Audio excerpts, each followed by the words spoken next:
Oi, pessoal, boa noite. Muito obrigada por vocês terem vindo, né? Prestigiar a gente aqui. Eu fico muito feliz, né, desse laço de amizade, de confiança aí que a gente tem. Então, muito obrigada mesmo. A gente vai ter uma conversa que não é uma conversa longa, eu prometo. É para tentar facilitar para vocês um pouquinho aí o entendimento a respeito do diagnóstico da leucemia viral felina, né, da infecção, na verdade, pelo vírus da leucemia viral felina, fica melhor colocado se a gente fizer assim, porque muitos desses pacientes não têm a doença em andamento, mas têm esse vírus já correndo aí no organismo, então é a respeito disso que a gente vai conversar. E é importante que a gente converse a respeito disso, uma vez que o que aconteceu ao longo do mundo é que, num determinado momento, se começou a fazer muita propaganda a respeito da vacina anti-FeLV. A vacina ela foi empenhada em vários países, principalmente na Europa e nos Estados Unidos. A gente teve uma diminuição da incidência e da prevalência mundial de FeLV e as pessoas começaram a relaxar. E quando o relaxamento aconteceu, esses casos começaram a recrudescer. A gente teve um aumento das taxas novamente, então, novamente, Estados Unidos e Europa começam a encontrar um número de casos mais altos do que eles já encontravam anteriormente, antes das primeiras campanhas de vacina. Então, por isso, a gente precisa começar a falar disso com mais importância. E o Brasil, que a gente achava que era um país que era mais tomado por FIV, se mostra um país mais tomado por FeLV. A gente tem estados do Brasil que tem uma prevalência de FeLV que chega a 48% dos gatos testados. Isso é extremamente preocupante. Lembrando que a doença progressiva ela é fatal num curso de aproximadamente 2 a 3 anos. E essa responsabilidade ela é nossa, né? Porque a partir do momento que a gente sabe que tem um vírus rolando por aí, é nossa responsabilidade falar a respeito das medidas preventivas cabíveis para que a gente proteja esses pacientes, uma vez que estamos longe da cura e uma vez que, infelizmente, as medicações existentes, a gente ainda não sabe trabalhar com elas, a gente ainda não tem trabalhos suficientes falando da segurança para se lidar com os antirretrovirais. Então, muitos veterinários colocam os pacientes em mais risco do que em cura ou do que em melhora clínica. Então, eu acho que a gente precisa primeiro aprender a diagnosticar para depois a gente começar a conversar a respeito de terapia, tá? Então, a primeira coisa é que existia antigamente, quando a gente dava uma aula de FIV-FeLV, a gente chegava num determinado momento e a gente falava, quando que a gente vai pesquisar FIV-FeLV? Aqui, como a gente está conversando a respeito de FeLV, quando que a gente vai pesquisar FeLV? Quem é o gato que é importante para pesquisar FeLV? Aí alguém levanta a mão e fala assim, animais doentes. Verdade. Um animal que apresente qualquer tipo de quadro mórbido, a gente tem que pesquisar para FeLV. Ela causa enterite, olha lá, Carol está ali, ela causa enterite. Causa neuropatia, causa imunossupressão, causa anemia, causa câncer, causa uma emaciação progressiva, causa complexo respiratório crônico. Qualquer morbidade vai pedir pesquisa de FeLV. Concordo. Alguém vai falar, animais que têm acesso ao meio externo. Um gato que tem acesso ao meio externo tem contato com um gato que tem FeLV, um transmite para o outro. Concordo. O gato que é outdoor, o gato que tem acesso ao meio externo. O gato que veio de uma colônia. Concordo. Ele veio de uma colônia, pode ter animais infectados nessa colônia que tenham transmitido para ele. O gato que vai para uma colônia, porque se ele for positivo, ele leva a FeLV para essa colônia. E gatos supostamente expostos. Um dia ele deu uma escapadinha, um dia ele foi parar na casa do vizinho. Sobrou quem? De verdade. Quem sobrou? Sobrou.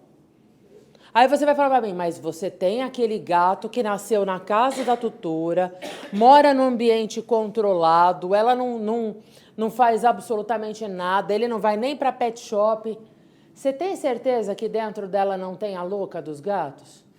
Que um dia ela não vai achar um gatinho doente na rua e não vai trazer esse bendito desse gatinho para dentro de casa e vai colocar do lado desse gato que não era vacinado? E, de repente, esse gato não tenha que ser testado mais para frente por conta disso? Nem que ele tenha passado 2 dias em comunidade. Então, a gente precisa começar a ampliar o nosso leque e pegar o que as guidelines falam atualmente. todo gato tem que ser testado a partir de agora. E por quê? Porque é uma importante causa tanto de morbidade quanto de mortalidade no gato doméstico.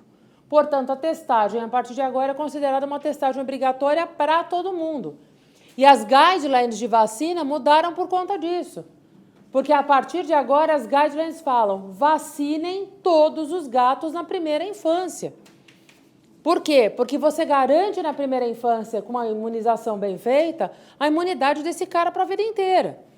Então, se eu pego aqueles gatos que fazem aquele booster vacinal, e o booster vacinal são as 3 doses da infância, mais aquela que acontece 6 meses a 1 ano depois, porque aquela vacina não é um reforço, aquela vacina ela fecha o booster vacinal, é uma ideia errada que aquilo é um reforço anual, aquela não é reforço, aquela 4ª dose fecha o leque, então 2 meses, 3 meses, 4 meses, e aí a gente repica com 6 meses depois a terceira, ou até 1 ano depois a terceira, e isso é primovacinação.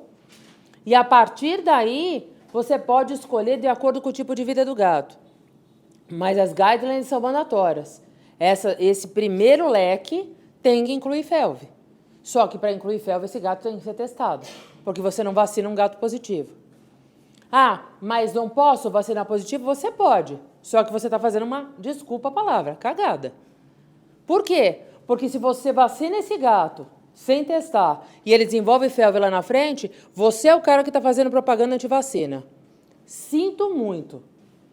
Porque esse cara, o proprietário, na hora que você está conversando com ele, parece que ele entende tudo que você está falando, ele concorda com tudo, você é a pessoa mais maravilhosa do mundo. Até o capítulo 3 do livro. Que é quando a lama começa a vir do bueiro. Quando a coisa começa a dar errado, você que é a pessoa mais querida, o melhor profissional, o melhor veterinário de gatinho, você vai ver, sua cara vai estar estampada no Facebook. Com 10 milhões de compartilhamentos nas 3 primeiras horas. Então começa a prestar atenção. Não é bem assim que a coisa acontece. Para leishmaniose não era assim? Não tinha que testar para vacinar? Por que para FeLV não vai ser? Não adianta vacinar o cara que é positivo, só que a hora que você vacinou um cara, ele pagou mais caro essa vacina porque ela é mais cara. E esse gato positivo depois fica doente e morre, nós acabamos de fazer uma propaganda antivacina. E a maior que a gente podia ter feito. Nós acabamos de queimar a nossa principal forma de profilaxia. Então, eu acho que vale a pena colocar a mão na cabeça e pensar com relação a isso. Então, mais um motivo para testagem. Preparar esse gato para a primovacinação. Tá? E aí, hashtag carioca. Os cariocas são muito espertos mesmo. Né? Miô testou. Tem bigode, é para fazer testagem. E é assim que vai ser. Quantas vezes na vida? Várias, pessoal. Porque a vida é longa.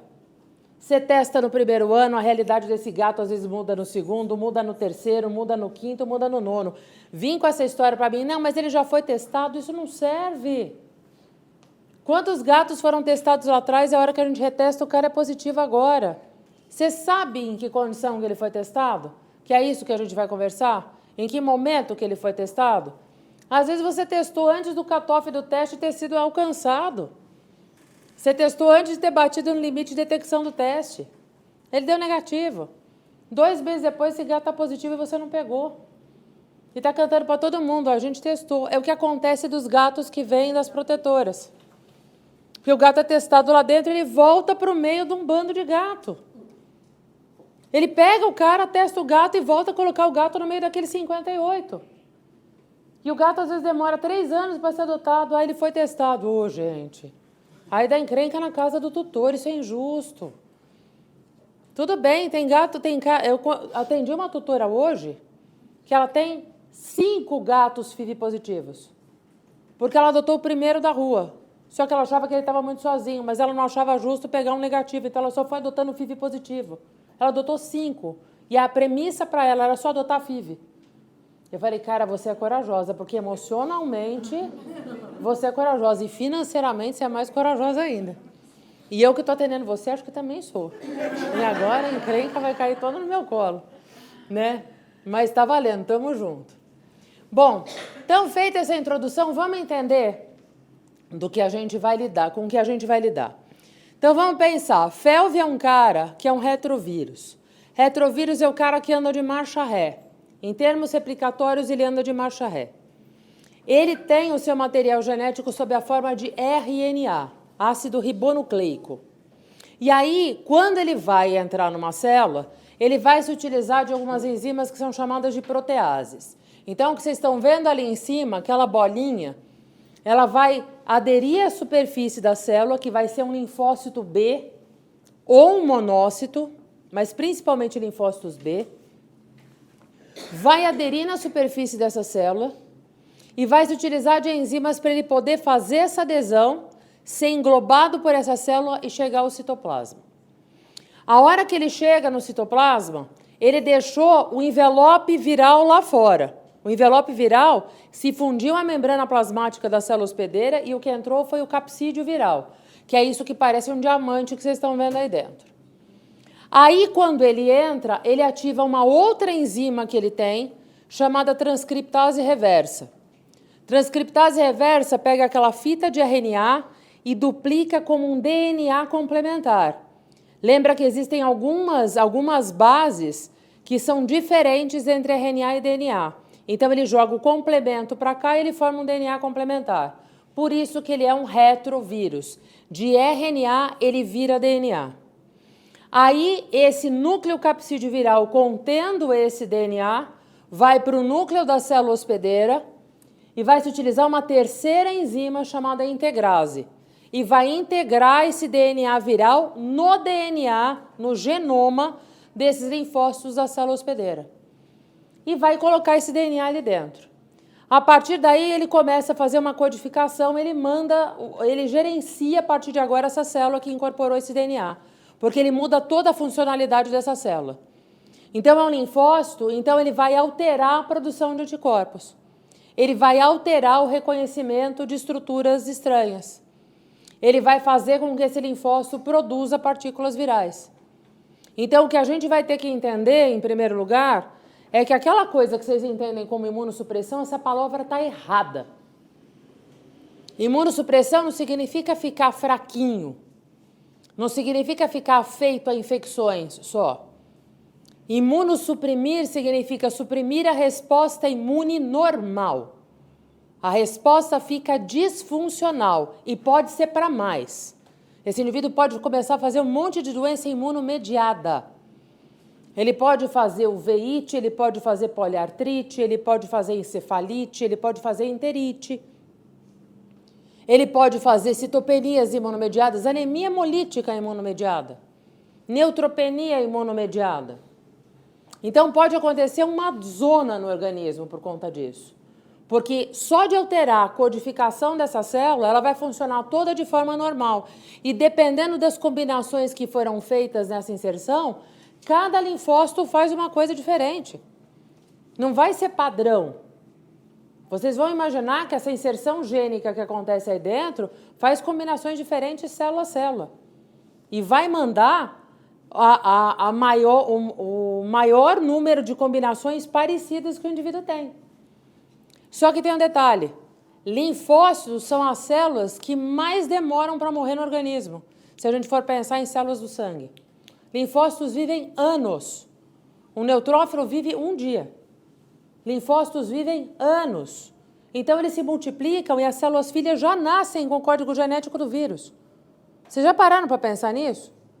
Que isso acontece? Por que a AIDS é uma infecção viral também que perdura tanto tempo? É a mesma coisa. Você tem a célula que tem o código genético do vírus ali, ela se divide e a célula filha nasce com o código genético do vírus, e o vírus nem entrou nela. Ela herda da célula-mãe. Então, isso vai acontecer. Então, eu tenho células que vão sendo infectadas e eu tenho células que vão se reproduzindo e mandando esse material genético aí para frente. E, é claro, tem muitas células que, quando elas vão sendo infectadas, elas se tornam fabriquetas de vírus e vão formando mais partículas virais. Esse mecanismo replicatório, portanto, ele tem os objetivos de determinar a maior replicação viral, destruição imunomediada de estruturas que são variadas aí no organismo e distúrbios proliferativos. Distúrbios proliferativos, câncer linfático. Os benditos dos linfomas e as benditas das leucemias que deram o nome ao tal do vírus. Por quê? Porque tanto esse vírus ele pode inserir oncogenes nesse material genético, quanto ele pode suprimir aqueles genes que o indivíduo tem para não deixar o processo tumoral acontecer. Então, eu posso ter genes causadores de tumor que o vírus inseriu naquele DNA, mas eu também posso ter genes que suprimem a defesa do organismo contra tumores. São os dois mecanismos para os distúrbios oncológicos que a gente vai observar. E esse vírus, ele foi descoberto ali na década de 60. Em 1964, vêm os primeiros relatos do vírus da leucemia felina. Na década de 70 foram desenvolvidos os primeiros testes. E a primeira vacina ela foi lançada no mercado internacional em 1985. E ela ganhou vulto em 1987. Esse vírus é um vírus que não persiste muito tempo fora do organismo, porque ele é um vírus envelopado. Então, a semelhança do vírus da AIDS, ele sai do organismo e praticamente ele é destruído. Alguns trabalhos falando da transmissão por fomites, por água, por alimento, começam a ser meio desmerecidos na atualidade. Né? Antigamente se acreditava muito na transmissão por comedouro, bebedouro, mas atualmente não se acredita tanto que isso aconteça, porque a permanência do vírus no ambiente realmente é muito pequena, mas a gente vai ter uma transmissão muito importante gato a gato. Indivíduos infectados que vão desenvolver doença, basicamente desenvolvem dois tipos de síndrome. Ou eles desenvolvem síndromes degenerativas, que são aquelas que envolvem a imunossupressão, as alterações imunológicas, né? Ou aqueles indivíduos que desenvolvem as citopenias, são aqueles que têm infecção da medula óssea e vão apresentar citopenias variadas ou em combinação. Então, anemia, leucopenia, anemia e leucopenia, anemia e trombocitopenia, panleucopenia, pancitopenia. E você tem aqueles indivíduos que vão ter a doença imunossupressiva, propriamente dita, que é aquele indivíduo com FeLV que vai migrando de uma infecção para outra.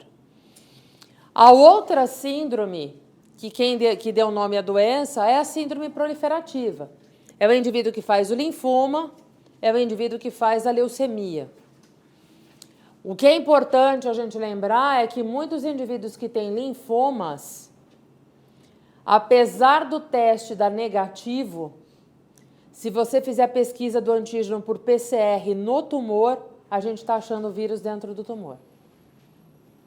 Então, existem alguns trabalhos de linfoma alimentar, existem alguns trabalhos de linfoma mediastinal, que o indivíduo fez o teste de antígeno no gato, não achou nada. Fez o teste de PCR no gato, não achou nada. Fez o teste de PCR no tumor e achou material genético do vírus no tumor. Então, ele é um vírus para lá de capcioso. Continua confirmando a minha teoria de que o gato veio de outro planeta. Porque o vírus dele é extraterrestre. Não tem explicação, né? A saliva é a principal secreção do indivíduo que vai fazer a transmissão desse vírus. Para cada ml de saliva de um gato progressor, que a gente vai comentar daqui a pouco, um gato que vai ser fonte de infecção, a gente tem mais de 1 milhão de partículas virais. Então, a saliva é a principal base para a transmissão entre gatos. E é por isso, né, que o amor é a causa de tudo. Eu gosto de chamar a FeLV de FeLove, porque fica fácil a gente lembrar. Essa transmissão, ela vincula, né, relações afetivas. Então, se você vai pensar como FeLV se transmite, FeLove, beijo na boca. Um gato lambendo o rosto do outro. Chameguinho, um gato lambendo o outro dormindo de conchinha. Mamãe cuidando do filhote. Então, tudo que envolve o amor, porque tudo que envolve o amor envolve beijo, se envolve em beijo, envolve saliva. Então, estamos lá. Gatos socialmente bem adaptados são aqueles gatos que têm mais risco para FeLV. Então, você tem uma colônia gigante, eles têm que dormir juntinho, eles não têm opção. Você tem uma colônia gigante, eles têm que dormir junto. E você escolhe para dormir junto com quem você gosta mais. Eu não vou pegar a Carla, que eu não suporto. De jeito nenhum. Vou deitar longe, né? Então, a gente vai lá, fica juntinho, mais agarradinho, dorme de conchinha. Tem aquela coisa, né? Eu sou gordo, não consigo lamber meu bumbum, peço pro outro lamber, e aquela coisa. Isso vai acontecendo. Aí vai. E assim vai, né? A mãe, ela tem dois mecanismos importantes, né, nessa transmissão. Primeiro momento importante pode ter uma transmissão transplacentária. Gatos já podem nascer infectados por felve, mas aqueles que já nascem infectados não evoluem muito bem. Normalmente eles vêm com natimortalidade, neomortalidade. Então, normalmente a gente não vai ter esse gato progredindo. Mas eu tenho aqueles gatinhos que passam da primeira semana porque não estavam infectados e a mãe faz a limpeza desses filhotes. E aí é lavando a cara mesmo. Aí eles começam a se infectar no momento que eles já receberam anticorpos maternos. Então, eles resistem a essa primeira infância. E pode ser que eles desenvolvam isso mais para frente. E a transmissão lactogênica é muito importante. Essas partículas virais, elas saem em alta concentração pelo leite. Então, amor de mãe envolvido. Olha lá, um lavando o outro. E a gente tem o amorzinho. Então, esse é o cenário mais importante. A gente não pode esquecer que tem um amor muito importante, que é o que nós temos pelos nossos pacientes. Eu tenho um gato anêmico, eu me desespero para arrumar uma bolsa de sangue para esse gato fazer uma transfusão.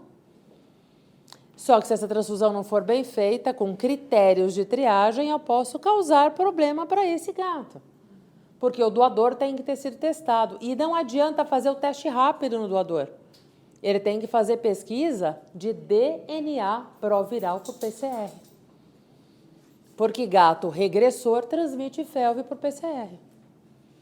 Então não adianta fazer o teste rápido para pesquisar se o doador pode ser esse ou não. Tem que fazer PCR para pesquisar DNA proviral. Agora, interação agressiva transmite? Transmite. Mordida tem saliva? Tem. Então, em briga, transmite felve? Transmite também. É que briga transmite mais FIV. Transmite mais FIV por quê? Porque o cara que transmite felve tem muito amor envolvido, coisa que não acontece com FIV. Mas interação agressiva também vai fazer transmissão de felve. E aí aqui tem o problema. O cara que tem mais tem problema com felve é o jovem. Por isso a importância de vacinar todos os gatos da primeira infância até 1 ano de idade. Porque justamente os pequenininhos, eles não conseguem se defender porque falta anticorpos para essa defesa. E se eles são infectados da primeira infância, é a maior parcela de gatos que faz a infecção completa, faz a infecção progressiva. Quem faz a infecção progressiva morre de felve. Então, por isso que a gente luta tanto para fazer essas campanhas de testagem e vacinação na infância.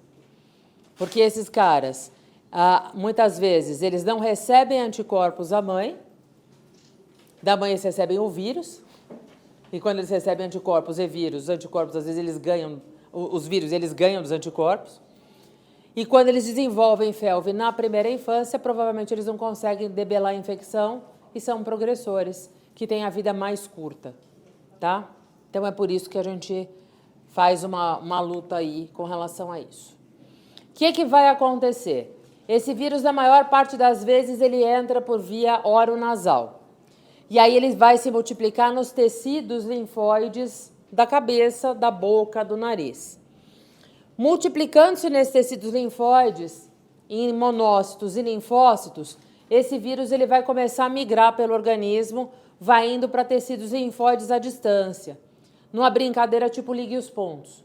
Então, comecei na tonsila, aí eu vou para o linfonodo, aí eu vou para outro linfonodo, depois eu vou para outro linfonodo, se for um filhotinho eu vou para o timo, aí eu vou para outro linfonodo, aí eu vou para o baço, aí eu vou migrando, aí eu vou para o intestino, aí eu vou para a medula óssea. Então, a brincadeira ela é assim.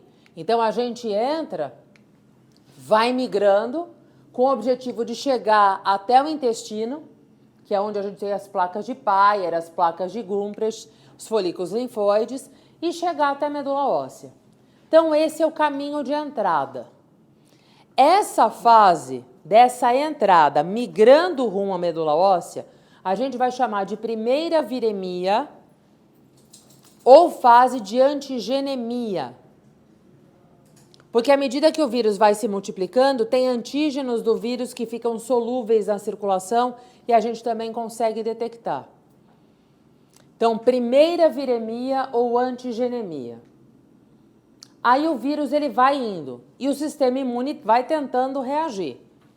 Tem gato que é muito bom nessa reação, tem gato que é mediano, tem gato que é muito ruim. Se a gente pegar o gato que é muito ruim, a infecção ela vai completar o ciclo inteiro. O que é completar o ciclo inteiro? É bater na medula, se multiplicar na medula e voltar para a circulação. Então, aí acontece uma segunda viremia. Nessa segunda viremia, o vírus foi para a medula em linfócitos e monócitos. Na medula, ele achou a Disneylândia. Na medula, ele vai se multiplicar em precursores e ele vai principalmente em neutrófilos e plaquetas. E aí ele vem para a circulação com uma carga muito maior. Se vocês fazem o hemograma, o que a gente tem de mais numeroso no hemograma? Se a gente for parar para pensar entre todas essas estruturas. Linfócito você tem 1.500 a 5.000 por milímetro cúbico. Neutrófilo já parte de 5.000. Já tem mais neutrófilo do que linfócito. Pelo menos 3 vezes mais. Se você for pensar em plaquetas, são 200.000 por milímetro cúbico. Vem com tudo para a circulação que nem um tsunami. Então, quando o vírus vai para a medula e a infecção da medula é bem realizada, ele volta para a circulação em estruturas que são mais numerosas e essa segunda viremia ela ganha um vulto muito maior. Só que nesta volta, esse vírus agora ele foi habilitado para ir para os tecidos epiteliais. E agora esse gato começa a excretar. Então ele vai começar a excretar pela lágrima, pela saliva, pela urina, pelas fezes, pelo leite. É esse momento que esse gato se tornou uma fonte de infecção. Depois da segunda viremia. Esse é um gato progressor. Gato progressor, ele faz as 2 viremias, se torna fonte de infecção e desenvolve felve. Que é o gato livro. É o gato livro de doenças infecciosas, né? É aquele gato que vem com aquela historinha que o professor contava pra gente. Né? Infecção, fator predisponente, sinais clínicos, tratamento, diagnóstico, prognóstico. Esse é o cara, esse é o gato do livro. Esse é o gato típico. Vai acontecer em 40% dos casos. Essa infecção é aquela infecção que vocês estão vendo ali no final, onde eu tenho uma resposta imune ausente ou fraca. Mas eu tenho outras formas de infecção, que é a hora que começa a embaralhar a testagem. E é aí que a gente vai precisar desatar esse nó. Esse é o nozinho que a gente tem que desatar. O objetivo de hoje começa aqui. Vamos pensar, então, as 3 formas de infecção clássicas de felve. A primeira, vocês nem vão saber que ela aconteceu. Chama infecção abortiva. Abortou a missão. O vírus entrou no gato. Deu de cara com uma resposta imune tão forte, mas tão forte, mas tão forte, que ele não conseguiu nem botar a cabeça para fora do linfonodo. Solapou, neutralizou a carga viral. A resposta imune muito alta. Você pode pensar no cara que tinha tomado um colostro da mãe com anticorpo. Você pode pensar no indivíduo que foi vacinado. Você pode pensar no indivíduo que teve contato com uma carga viral muito baixa. E o sistema imune conseguiu responder de forma mais intensa que a carga viral que teve contato com o gato. Essa é a infecção abortiva. Vocês não vão saber que isso aconteceu. Por enquanto, não. A Europa começa a saber, porque agora começa a testagem pesquisando anticorpos na Europa. Então, por isso que a gente sabe. Você não acha o antígeno no gato, mas você acha anticorpo antifelve. Experimentalmente, isso já foi documentado. Então, esse é o cara que a imunidade do gato é muito mais relevante que a carga viral. Esse indivíduo não faz viremia. Esse indivíduo não é detectável nos testes que a gente tem comerciais por enquanto. Mas se eu fizesse a pesquisa de anticorpos, eu detectaria anticorpos antifelve nesse gato. Qual a importância de eu estar falando desse gato para vocês? É o que explica por que dentro de uma família você tem gatos positivos e gatos negativos. Eu estou tratando um gato com linfoma que é felve e FIV positivo.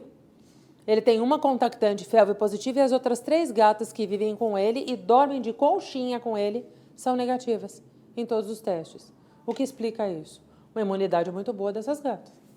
Mesmo a longo prazo, mesmo... A gente não sabe desdobramento ao longo de uma década vivendo juntos, mas teoricamente, à medida que o tempo passa, essa imunidade ela se torna mais forte. A imunidade é menor, a chance de infecção vai ser maior na infância. Então, teoricamente, nós ainda estamos pagando para ver porque biologia não é matemática, né? Mas provavelmente elas tiveram contato com o vírus. É que a gente nunca dosou anticorpos, porque a gente não tem esse teste para fazer. Mas pode ser que a gente dose anticorpos dessas gatas, elas têm um título. E a gente nunca ficou sabendo. É o que acontece com a maior parte dos cães. Se vocês pesquisarem anticorpo de Ehrlichia, a maior parte dos cães é soro reagente, o que faz com que seja errado tratar. Todo mundo pega um soro reagente para Ehrlichia e faz doxiciclina. É a maior besteira que se faz. Não significa que eles tenham erliquiose, né? A maior parte dos cães teve contato com carrapato e vai ter título mesmo. Infecção não significa doença. Então, é a mesma temática.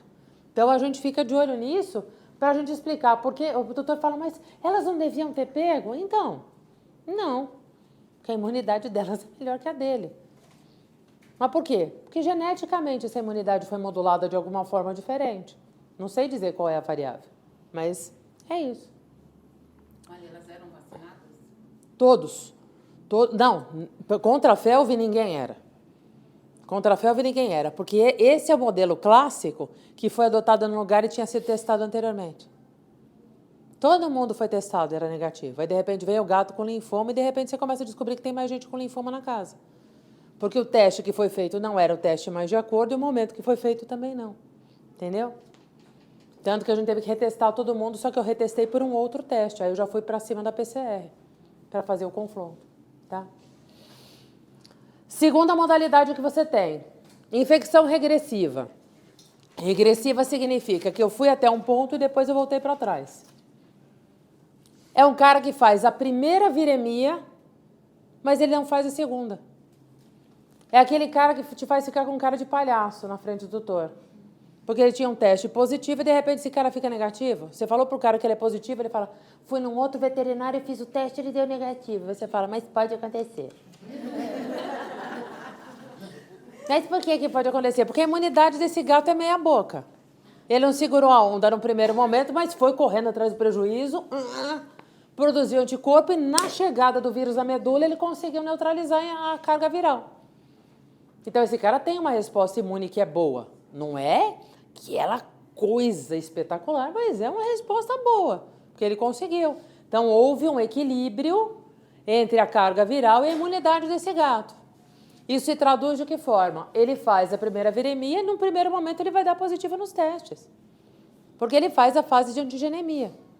Só que vai chegar um segundo momento em que ele vai fazer negativação. Mas não se esqueçam que o DNA desse vírus foi incorporado nos linfócitos desse gato. Ele deixa de ter partícula viral ativa, causando nova infecção em novas células. Isso é um ponto, mas ele não deixa de ter manobras disfuncionais desse vírus gerenciando essas células linfóides. Então, esse cara ele pode ter tanto quadros neoplásicos, quanto ele pode ter aquelas anomalias que eu falei para vocês. Ele pode ter doença imunomediada e principalmente aquelas citopenias. Mas se eu não peguei nesse primeiro momento dessa primeira viremia, ele vai continuar negativo. Então, às vezes você acha que ele é negativo, por isso que você não pode confiar só no teste rápido.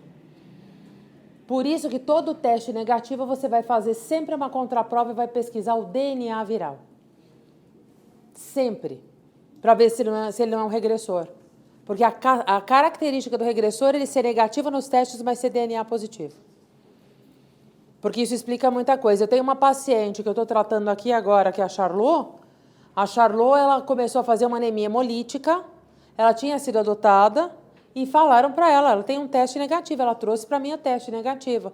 Eu falei, então, mas a gente vai ter que pesquisar por PCR. A veterinária achou que era um absurdo fazer PCR, que não tinha nada a ver, porque, afinal de contas, a gata estava apresentando uma manifestação clínica, ela tinha que ser progressora. Então, o teste rápido, eu falei, não é bem assim. DNA faz estrago. Fomos atrás, ela é DNA positiva. E aí ela faz uma anemia hemolítica imunomediada. Então, os quadros imunomediados, as citopenias e os quadros neoplásicos, eles são ligados à infecção regressiva também. Vocês estão entendendo? Não é achar, muita gente, num determinado momento, achou que era bacana existir infecção regressiva. Tem gente que acha que a infecção regressiva é o que ela ter sido curado da FeLV, e não é. A disfuncionalidade, pessoal, existe. Tem um material genético do vírus ali gerenciando células do sistema imune. A imunossupressão demora mais para acontecer, mas as citopenias e os quadros oncológicos vão acontecer de qualquer forma, se for para acontecer. Então, a gente continua com um problema pairando sobre a cabeça da gente, tá? E um detalhe importante, por que vocês têm que descobrir se um gato é regressor ou não? Gato regressor não pode atuar como reprodutor, porque ele passa essa genética para os filhos. E esse indivíduo também não pode doar sangue, porque ele vai doar um sangue cheio de linfócito com o material genético do vírus. E o cara que recebe isso passa a ser um gato infectado, que normalmente não está bem, porque senão não estava recebendo sangue. Alguém concorda? Ou um cara que está recebendo sangue está bacana? Não, não está. Aí o cara que não está bacana recebe um sangue infectado, ele pode reverter e pode fazer uma infecção progressiva, tá? E a infecção progressiva? Aquilo que eu comentei. O cara tem uma resposta imune que é fraca ou ausente, faz uma viremia persistente. Então, ele faz a primeira viremia, passa pela medula, faz a segunda viremia. A gente pega esse cara em todos os testes e é o cara que tem a doença mais clássica, com grande risco de fatalidade ou de mortalidade mais precoce aí no curso da doença, tá? Basicamente, para a gente resumir, vocês estão vendo aí esse esquema. Esse esquema a gente tem o gato sendo exposto ao vírus, e aí, dependendo da imunidade dele, ele faz diferentes formas de infecção. Ou ele faz uma infecção abortiva, se a imunidade for forte, ou ele faz uma infecção regressiva, se a imunidade for boa, for mediana, uma infecção progressiva, se a imunidade for ruim. Esses são os 3 cenários mais possíveis, mas ainda tem um último escape. Senhor, como assim? Tem um tal de um gato mais estranho ainda, que veio de uma galáxia mais distante ainda, que pode fazer uma infecção focal ou atípica. Ele pode sequestrar o vírus dentro de tecidos específicos. Teoricamente, em tecidos linfóides. Mas ele também pode sequestrar em tecidos ectópicos, como glândula mamária e como o olho, pulmão, rim. Mas sequestra como? Vai saber. Ele vai lá dentro, os anticorpos vão para lá e falam, daqui você não sai. Sei lá o que acontece.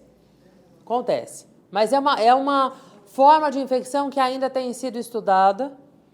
Mas, na verdade, o que a gente vai ter é um indivíduo que vai fazer um teste diferente, que eu vou comentar no final, mas que, basicamente, o vírus não sai de dentro desses tecidos, mas a gente pode achar o antígeno vindo para a circulação, só o antígeno, que é uma proteína do vírus. Então, essa proteína, ela escapa, vem para a circulação, mas a partícula viral não. Essa infecção, ela ainda não tem muita tradução clínica para a gente, mas alguns autores, eles acabam colocando uma preocupação que algumas fêmeas que fazem testes negativos possam transmitir pela glândula mamária para os filhotes durante o aleitamento. É muita preocupação para uma pessoa só. Porque, na verdade, para você identificar essas gatas, o que sobraria seria ordenhar a gata e você fazer o teste do leite, praticamente. Aí já começa... Gente, meu psiquiatra não vai dar conta. Então, vamos deixar os caras explicarem isso para a gente depois.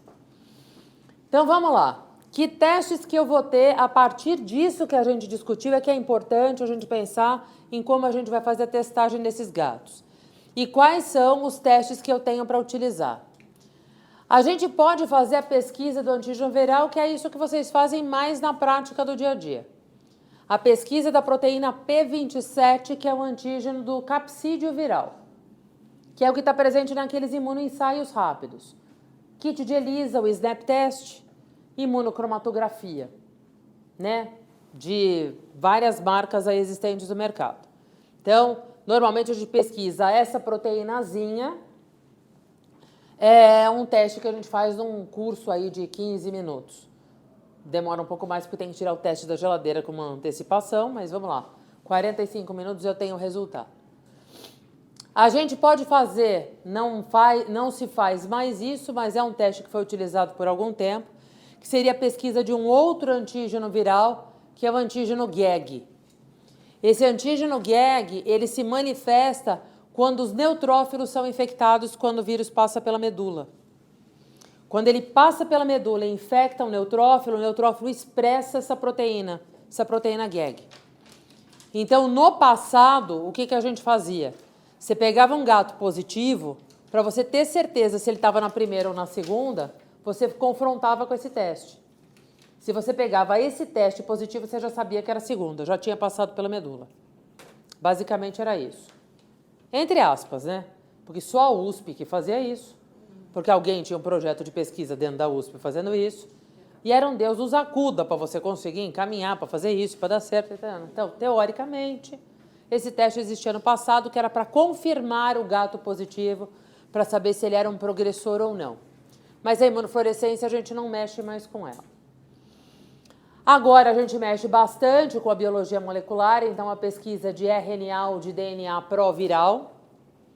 E normalmente, gente, eu faço e pesquiso os dois simultaneamente, né?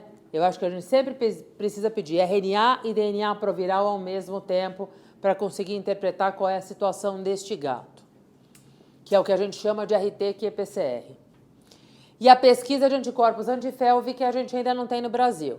Então, basicamente, o que a gente vai fazer aqui são os POC testes, que são os testes rápidos, e vai fazer a PCR. Só para vocês entenderem, então, o teste lá de cima, vocês conhecem comercialmente. Eu vou falar dos dois testes mais utilizados, o teste da IDEX e o teste da Lery, que são os que a gente acaba mais utilizando mesmo. O teste da IDEX, o teste da Lery, a maior parte dos POC testes do mercado fazem teste para FIV e FeLV simultaneamente, porque os fatores de risco são os mesmos. Então, não tem sentido você dissociar os dois.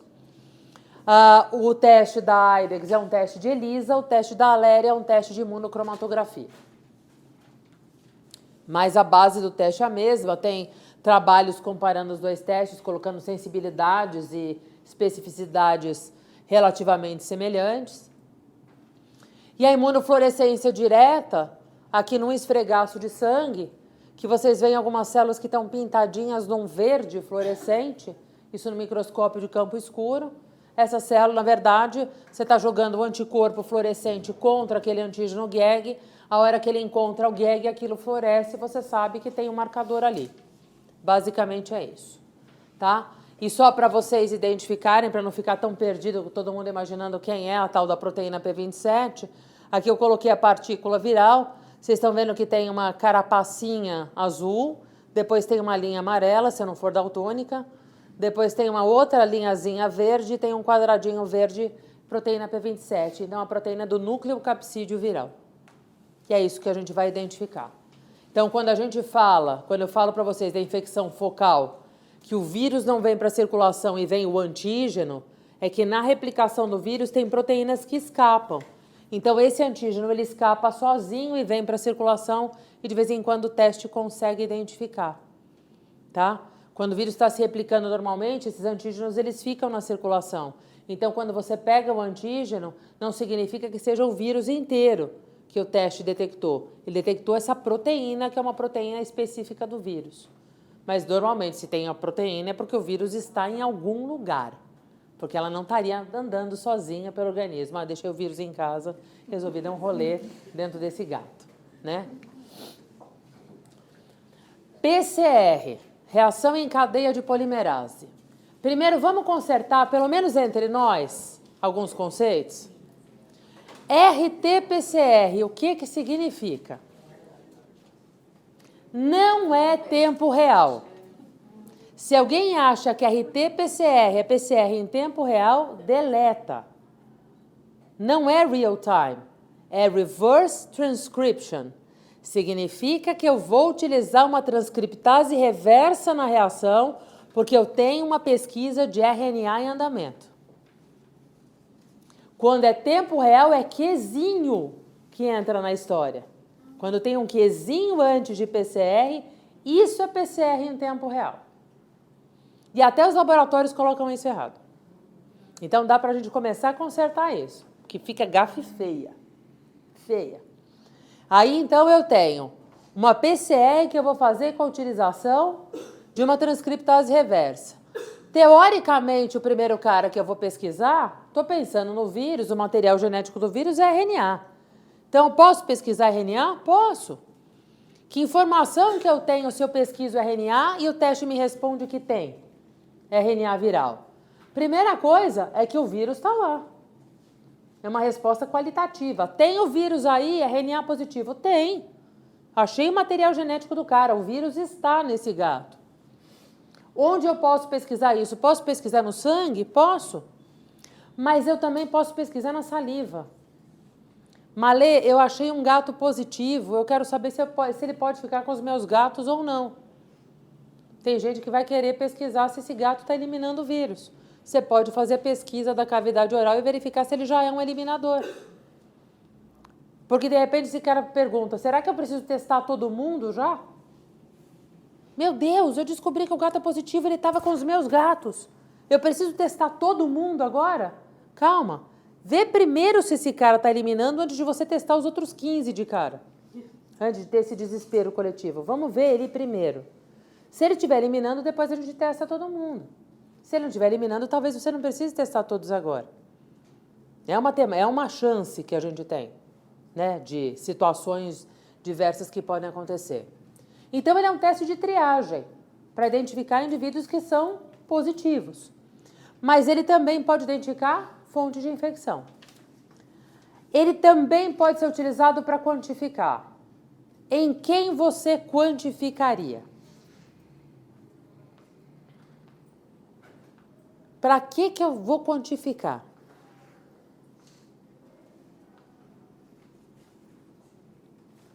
Tem um cara que é positivo a vida inteira e o tutor quer saber se ele está evoluindo na infecção. Se faz isso com o indivíduo humano portador de AIDS, portador de FIV, portador de HIV.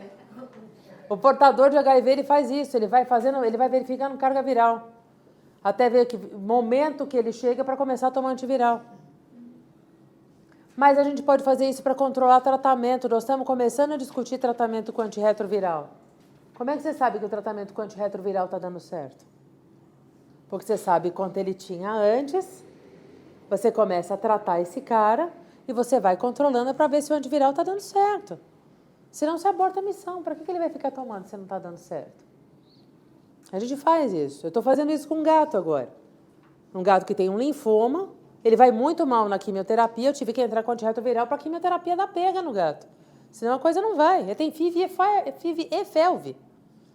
Eu não tive chance, só que daí eu vou controlando com a carga viral. O antiviral está dando certo? Tá. Por quê? Porque eu estou controlando a carga viral. Mete quimioterápico nesse gato. E a gente vai fazendo esse bem bolado, tá? DNA proviral. Que vantagem Maria leva? Já estou dosando RNA, para que eu vou dosar DNA?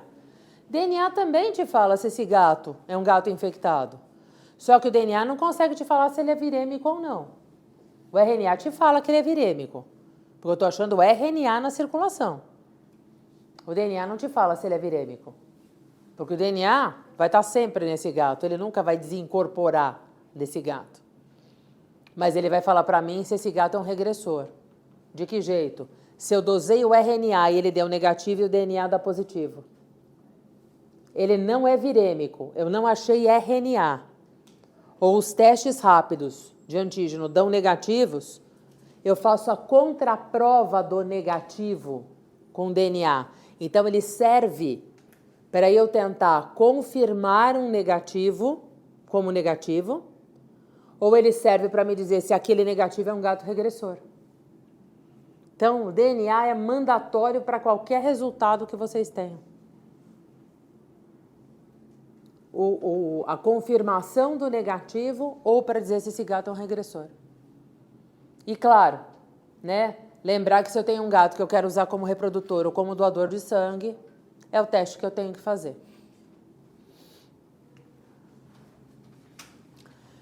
O que é importante para a gente saber?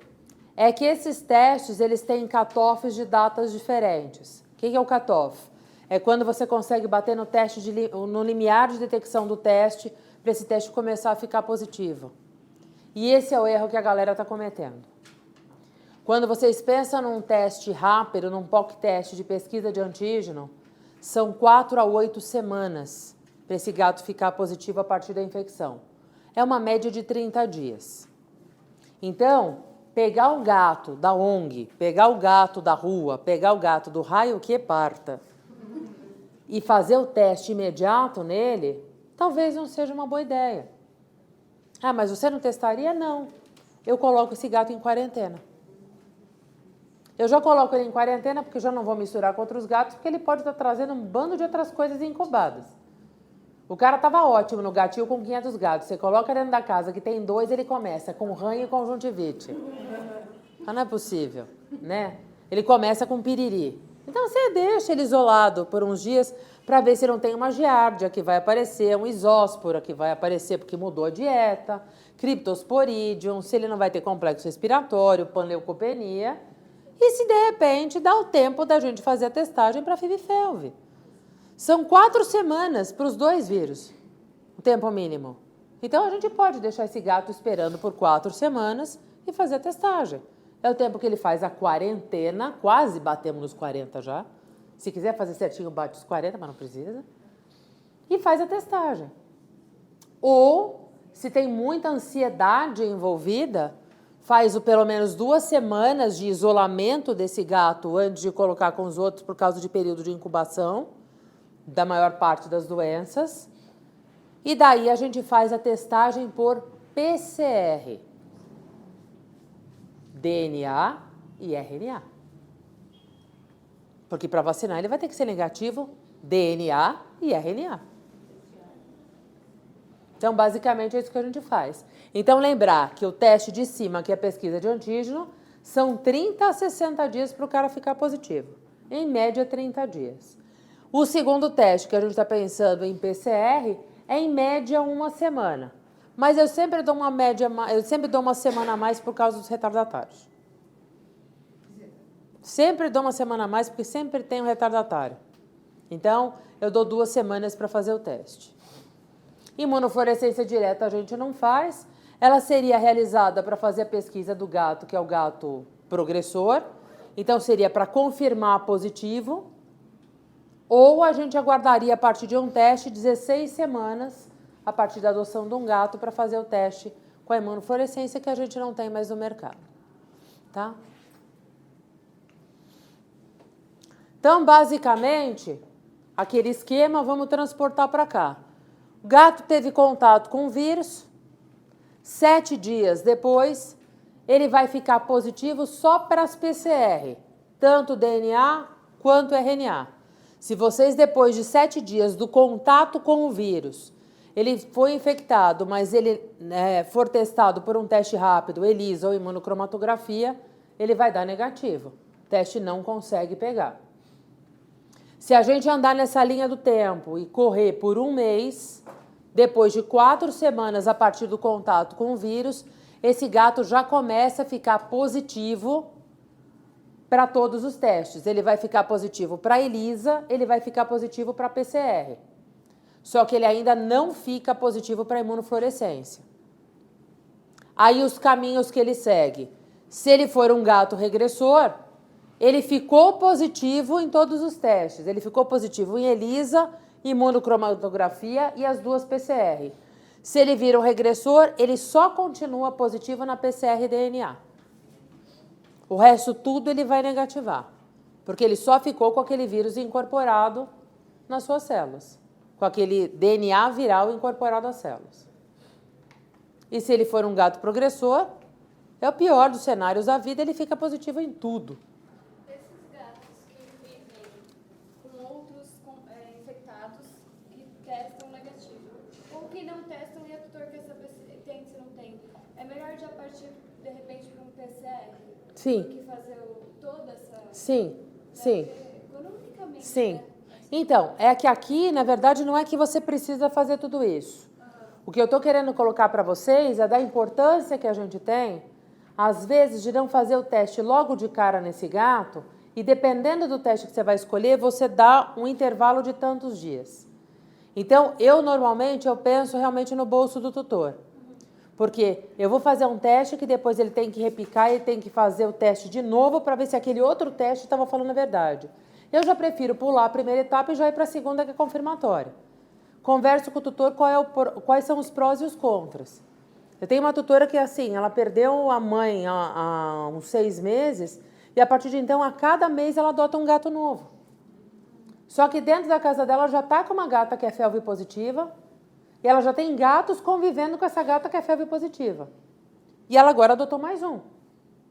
Aí ela trouxe o gato para mim e eu falei, ó, tá tudo errado. Pelo menos esse a gente tem que ou salvar, ou eu tenho que salvar os outros de alguma outra coisa que ele possa trazer. Eu nem sei se ele não tem FIV.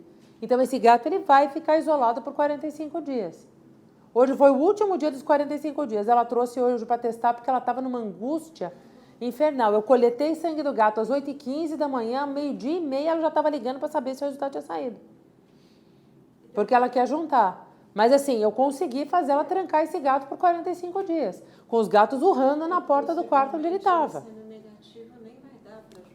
Então, mas aí que tá. Mas o problema é que daí ela vacina todo mundo, ela vacina o gato e ela vai achar que vai estar tudo bem. Sim.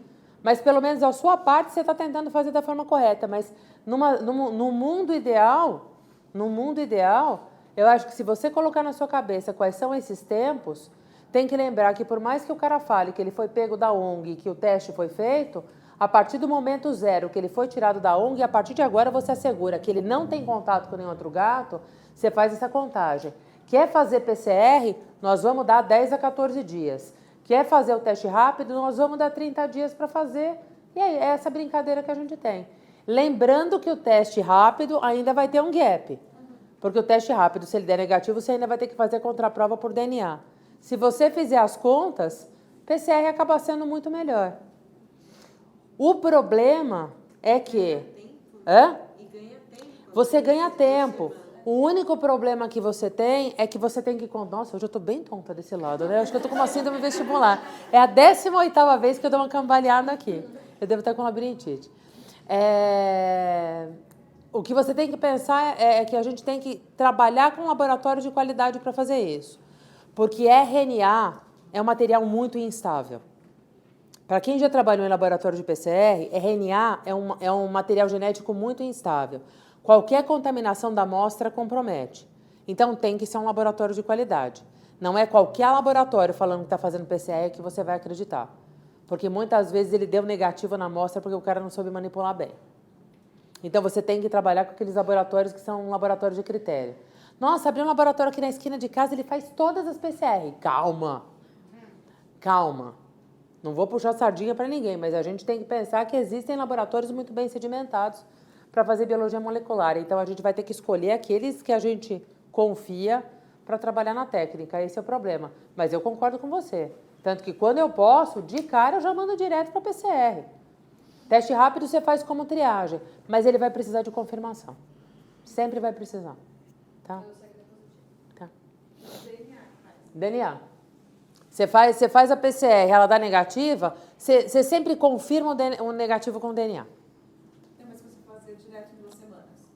Se você fizer direto, você faz os dois. Porque lembra que a RNA vê se ele é virêmico, mas ele pode ser não virêmico e ter DNA positivo. Ele pode ter conflito entre os 2 ácidos nucleicos para você, inclusive, verificar que tipo de status de infecção esse gato tem. Porque eles andam juntos no gato progressor. Eles andam juntos no progressor. No regressor, ele vai ter só DNA. Fala. Então, esse é o cenário que a gente tem. Esse é o escopo que a gente tem. Tá? Eu vou deixar com as meninas depois a apresentação para vocês terem, se vocês quiserem fazer uma pranchinha, uma cola, né?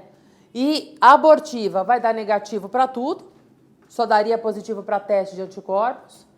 E o focal, ele dá um teste que a gente chama de teste discordante. A literatura chama de teste discordante. Malê, eu fui fazer o teste, o gato deu positivo no teste rápido. Aí assisti a sua aula, você falou para a gente confrontar com PCR. PCR deu negativo. Hã? É. Ele deu positivo no teste rápido e deu negativo na PCR. Como? Como que o cara tem um teste rápido de antígeno e tem um teste negativo de PCR? Se ele for um gato que tenha a infecção focal, ele tem antígeno viral na circulação, mas ele não tem partícula viral circulante. É a única explicação que tem. A alegria da minha vida, vocês sabem qual que é? É que quando começaram a aparecer esses testes, foi quando a Lery tinha lançado o teste dela no mercado. E a galera sempre chegava, você está usando o teste da Lery? Porque não está batendo.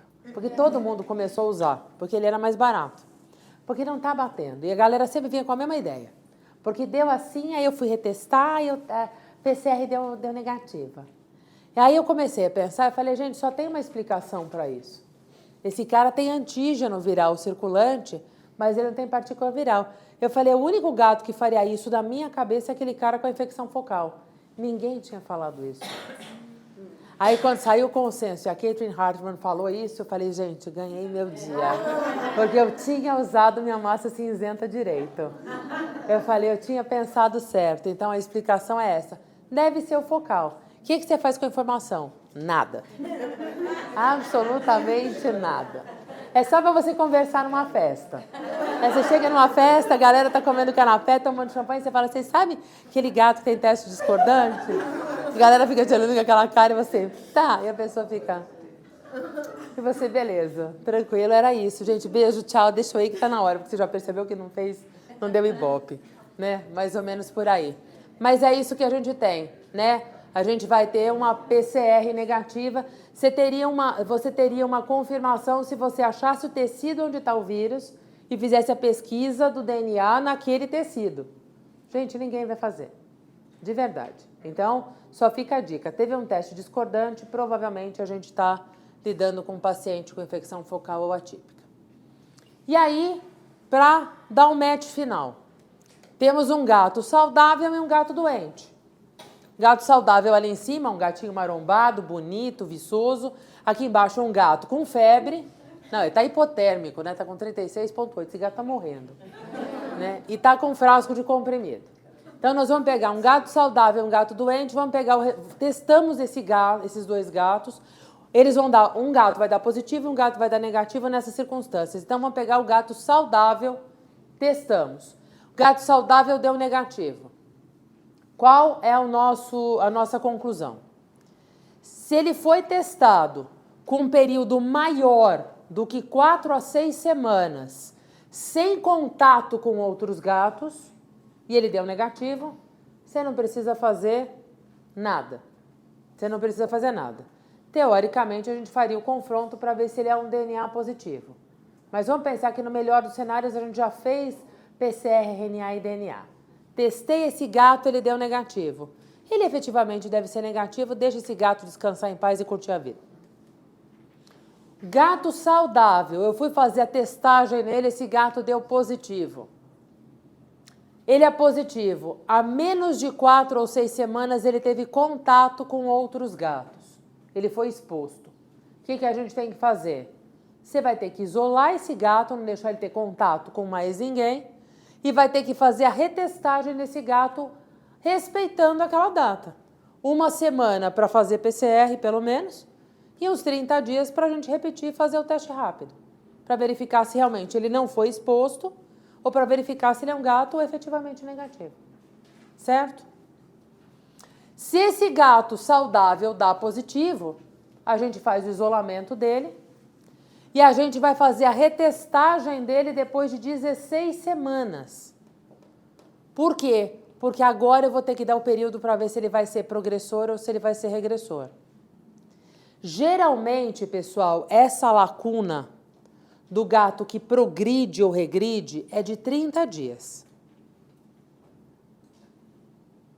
Geralmente é de 30 dias. But tem gato retardado o suficiente para demorar 4 meses para regredir. Então, de vez em quando, você faz o teste, 30 dias depois ele continua positivo, você bota uma sentença de morte em cima da cabeça desse gato, você deixa um tutor deprimido dentro de casa velando um gato que ainda nem doente tá, sendo que esse gato pode ser que daqui a 3 meses fique negativo. Então, eu acho mais prudente a gente pensar no retardatário, tá? A gente cuidar do retardatário.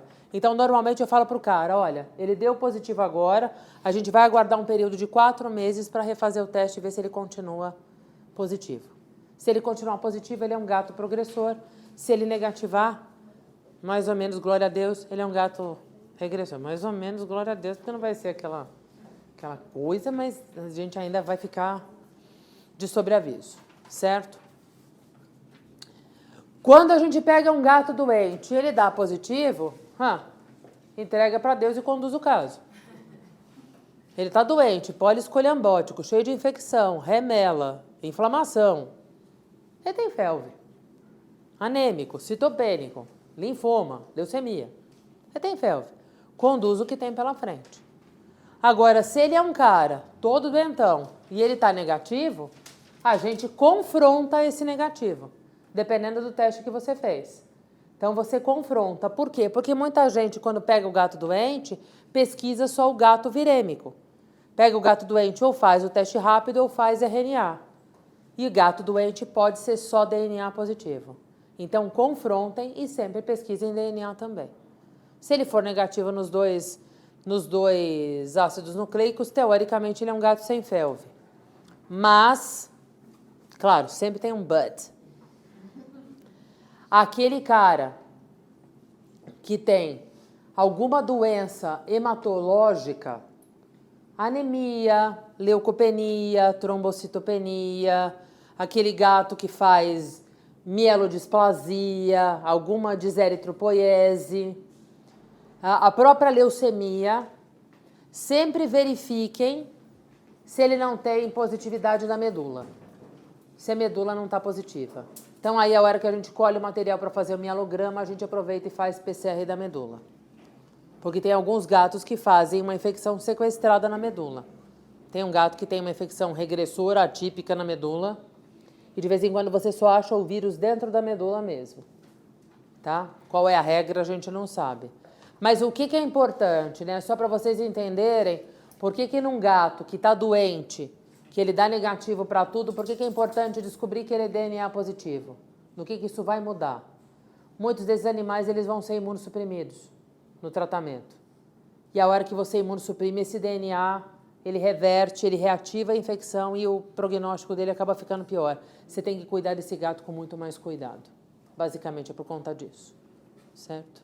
Malê, então, todo teste rápido que der positivo, de fato, é um paciente positivo. É um paciente positivo, é um paciente virêmico.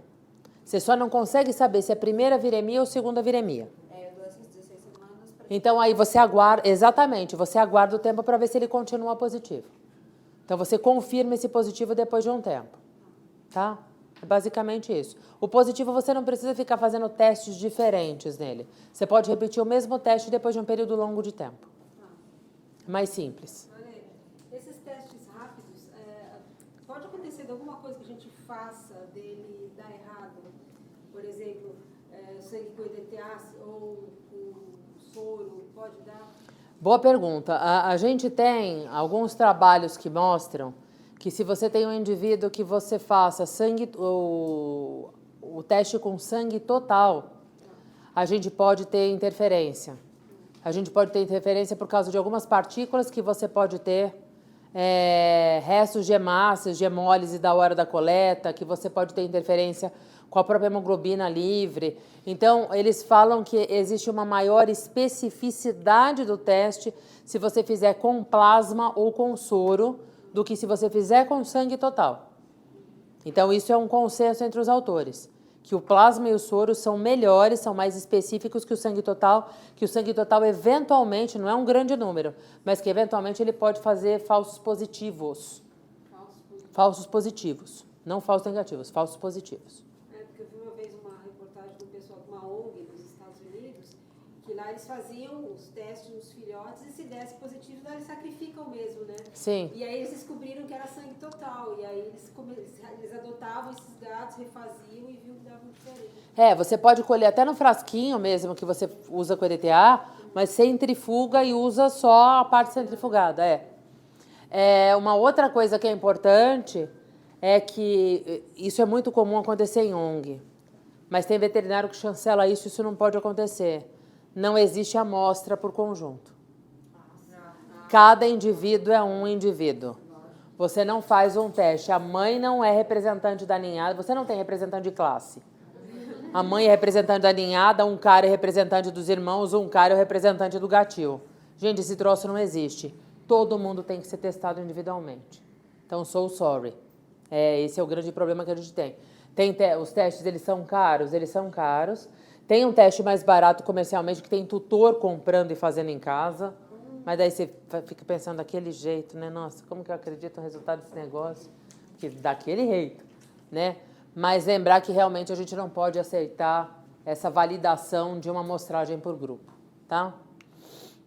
E aí, é aquilo que eu sempre coloco, né? Tem um primeiro mandamento, né? Eu coloco que no deserto, na verdade, quando Moisés estava andando e veio aquela voz da sarça ardente, não era Deus, era um gato.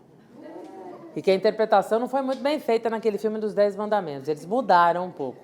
Era um gato, né, dentro da sarça ardente. E o primeiro mandamento é que a gente vai ter que testar todos os gatos, né? Então, testarás todos os gatos para a felve, né? E a gente vai isolar todos os gatos positivos, para não deixar positivos com negativos para diminuir a transmissão, e que o ideal é que todos os negativos sejam vacinados. Existe uma discussão, existem ideias que são antagônicas dentro do Brasil, e a gente respeita ideias que não sejam concordantes, mas eu sou regida por alguns princípios dentro da infectologia, e eu sigo muito o pessoal do European Board, né, of Infectious Diseases, on Cat Diseases, que é o ABCD. Eles combinam comigo em várias ideias muito interessantes, e aí eles colocam, né, que todos os gatos em risco devem ser vacinados, junto com os componentes essenciais da vacina, e olha em cor de rosa, a fim de evitar falhas na vacina e vacinações desnecessárias, qualquer gato deve ser testado para antigenemia de preferência, também, se possível, para o DNA proviral antes de ser vacinado. Porque eu acho que realmente, se a gente começar a vacinar gato positivo e esses gatos adoecerem, a propaganda, a interpretação do coletivo vai ser que a vacina não presta. E isso a gente não pode deixar acontecer. Essa é uma das preocupações que eu tenho, tá? Então, é só para a gente expor. Bom, pessoal, era isso. Se alguém tiver alguma dúvida, eu ainda fico aqui à disposição de vocês. Mas queria muito agradecer a presença de vocês hoje nessa noitezinha de inverno gostoso, né? Muito obrigada.